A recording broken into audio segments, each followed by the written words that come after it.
I'm Rob Licuria, Senior Editor at Gold Derby, here with Renate Reinsve, who stars in the Oscar shortlisted Norwegian film, The Worst Person in the World. Renate, first of all, Julie, your character, she says towards the end of the movie that she wants more, right? And she goes from one thing to another and never sees anything through time and time again. She changes career paths, lovers, and her purpose in life, right? And to me, that speaks to many of us. And because I think we all seem to focus too much on the destination rather than the journey. And I'm just wondering, what did you take away from this film on a personal level? Yeah, that's a good question, because I really felt it was a big mindfuck to be in this movie, because thematically, it goes through so many different things and so many layers, and it's so like nuanced, and it's so many paradoxes, so it's a lot of things. But for me, I think it's a good point what you're saying, but also that she takes the choices from the wrong place. So you can see that she's very restless, and she doesn't really know how to accept herself, and she's trying to look for her what to choose from something exterior. So she's just looking from the wrong place, and then she kind of loses. She has some big losses. How much should I say? Yeah, you know what? If you haven't seen this film, go and see it and come back and watch this, because we're going to have a few spoilers. Okay. Then I can spoil. So Yeah. she loses a boyfriend, and she also loses her idea of herself and what she thought she was going to be, and her ideas of like what she could do. Like her choices are already behind her. So and that's a sadness, for I can relate to that. And then through the film, after that she goes through a change, and then you can actually see her being in peace and accepting herself, and she now takes a choice from within, something that actually makes her happy, and not from something that she's supposed to do.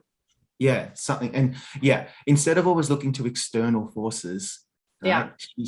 But she needed to go through this journey.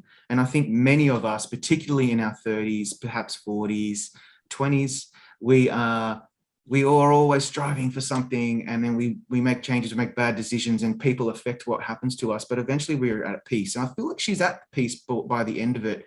And I really love that about the movie. And it made me realize that Joachim Trier, the director, he set this up in 12 chapters, plus a prologue and an epilogue. Did you appreciate the structure of the script and the film as a way for you to really map out Julie's journey? No, I didn't actually use the structure. I just appreciated it as a person. And when I read the script, I was just blown away, because it was so accurate, like a portray of a human being today. I don't think it's about her being a woman. Like a part of her identity is being a woman, but they write such a multi-dimensional, nuanced character, and then it's just going into that, like immersion into possibility. I lost my thought. What were you saying? Well, I think so many actually, ways to go. I will follow up actually, because I'm thinking early on in the film, Julie goes to this gathering. I think it's in chapter 1, and this lady says to her, "Pressure is heartbreaking. There's no time to think." And it reminded me that I think a lot of that film's about the expectations that we put on people, but particularly women. Obviously, I can't speak to that personally, but I have women in my life. I have a daughter. So I'm just wondering if you could speak to what this movie is trying to say about women in the world in this day and age. Yeah, so like I said, I think it's for Eskil and Joachim, they are interested in other people. So they have actually like empathy. They're real feminists. So they try to like go into a female perspective. They were very humble, and they wanted me to have my perspective, but it was already there, the character. And I think it's not just about like the perspective of a woman, because I think everyone is surrounded by so much information, and we're all on social media, and there I don't know, you lose yourself there, both in like, we all now have kind of a collective body dysmorphia, and we have all these expectations, and it's not really like a social platform, it's a marketplace where you're supposed to brand yourself. So it's all that stuff. I think we internalize that, and it's not only girls, of course. So all these I don't know, everything that we surround us with is it's so complex and complicated, and going through that for both boys and girls, men and women, I think it's very hard. And it's just the film is saying something like, it's a privilege problem, but it is a problem to have also too many choices. It's a book called The Paradox of Choices. I think it's actually a business model, but you can apply it to like psychology for human beings. And it's actually, if you have too many choices, you get unhappy, but if you limit your choices, you will be more happy. So it's a very privileged problem, but it makes people sad. And that's a really good point. I think the film, without really explicitly going into social media, it actually says quite a lot about it, because like nothing is ever good enough, and there's never like, you always want more, you always want what's on the other side. The grass is always greener on the other side. However, the grass is probably fake, and yet we see it and we want it. And that's Julie, that's her story, and that's why I think it really connects to a lot of people who are watching it, which is why this film's been so popular.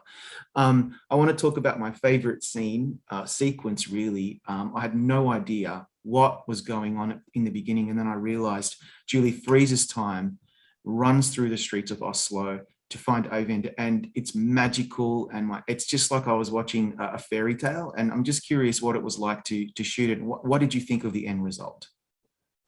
Well, it was like the whole city was a part of that shoot. We were, blocking off. Oslo is quite small, so when you block off a block, then you're like, it was half the city. So everyone was involved, and we like, the police helped us, so we had to like run in, do a take, and then run out, and the traffic started again, and it was really hard to have all the emotion, but also like, it was technically really, really hard, but it looks amazing. And a funny thing is, when I was running up and down, suddenly we saw like more people in the crowd, because it's not special effects, it's actual people standing there still. Wow. And we saw some other people had joined in, so there were more and more people, like this what do you call it, flash mob? Yeah. So wow.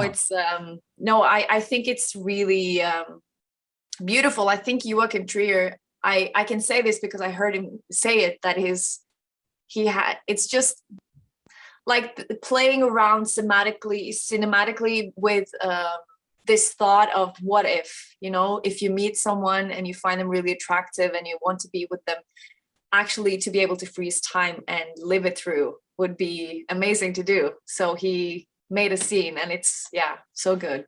It's so damn good. And it's all triggered by the scene in chapter 2. It's called Cheating. Julie meets Øyvind at a party. She's crashed, and they skirt around cheating on their partners with each other.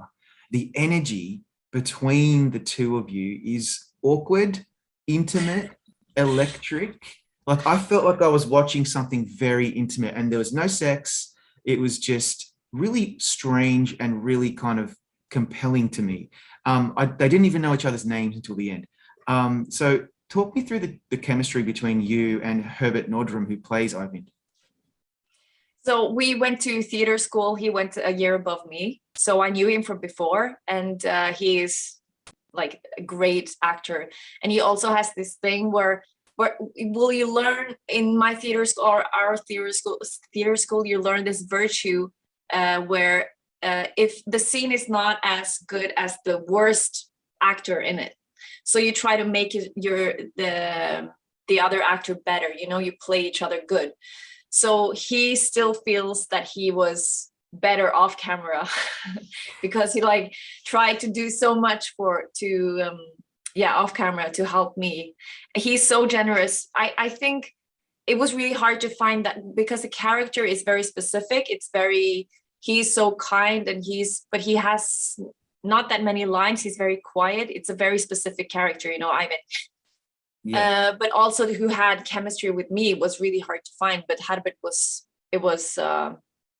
really great. He's I don't know, it's hard to explain chemistry. It just comes, and then also he's a great actor. So yeah, because if it wasn't quite right, we would not have understood why Julie desperately wanted to leave her life with Axel to be with him. That scene I've never seen anything like it. I felt like I was intruding, and that's really interesting to me. It's something different. Well, I also think that a big part of this process for Joachim, the director, also was to make us trust him, not make us trust him. Like, he was building trust from when we got all our parts until shoot. So we were able to really open up. It was acting, but it was also seeing how real and how honest we could be with themes. We talked about, like, when you go into a romantic relationship in the start, like when Julie meets Ivan, you want to be charming, you want to be smart, you want to be all that stuff, but you also bring your shame and your like sadness and your melancholy, like if you have that, and you bring all that other stuff that you don't want to show. So we try to build every moment as complex as we could, because that's how it is. That's what it is. To fall in love is not one thing, it's so many things. You bring so much stuff.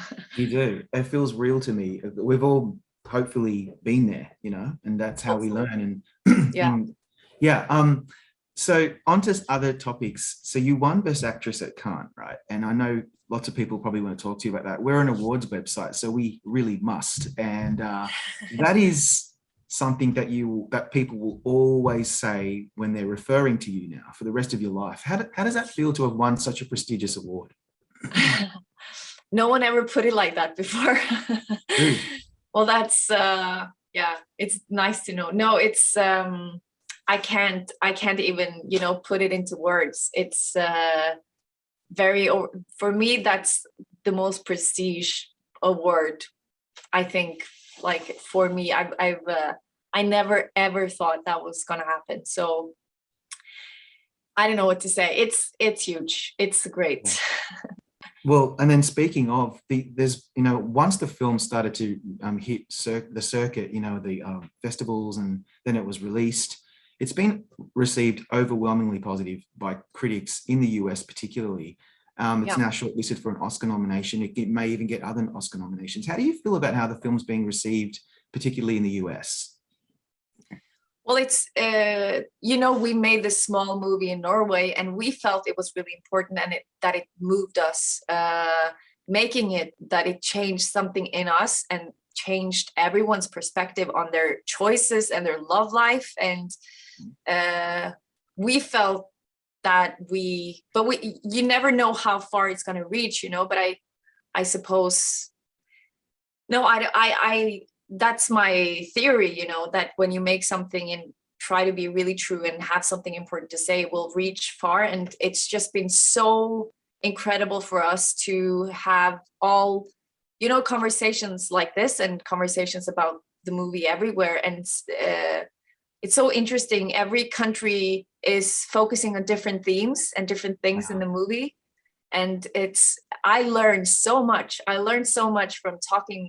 Like, you have new perspectives, and it's just like an endless conversation driver, this film. So it's great. That's awesome. You'll take that into future projects, as you mature as an actor. My final question is about when Julie reconnects with Axel. He's played by Anders Danielsen Lee. He is extraordinary in this. He actually just won not long ago from the National Society of Film Critics Supporting Actor. That was very surprising. I'm so happy that people are taking notice, not only of your remarkable performance, but also him. So you find out Julie finds out Axel has terminal cancer. The sequence between the two of you, to me, I honestly mean this. Like, I've had people in my life that I love that have had cancer and passed away, and it really brought back a lot of that for me. A film to do that doesn't happen very often. I wonder what you thought of that whole part of the film. Yeah, well, that never happened to me, but of course it's I've known loss, and I, like you try to find something to relate it to, and also the script is so good, and just the way Joachim directs his set and his actors and everyone, you get so involved in every scene and in every I don't know, line, everything, all the details. And Anish is just so good. He is, yeah, what he does in this movie with those scenes, and like every scene, but it's remarkable. It's really, really good. He deserved that award so much. Yeah, he did. Yeah. As did So you. it makes it very easy to play, you know, when Yeah, he's like that. I think you all lucked out. You just, everything kind of came together for this film. It doesn't happen often. I hope, and I'm sure that you will take this with you for a very long time to come. I hope I see you on a red carpet soon in the US. I'm hoping this film does well with the awards. And so on that note, thanks for your time today, and congrats on a great movie. Thank you so much for having me. Thank you for the conversation.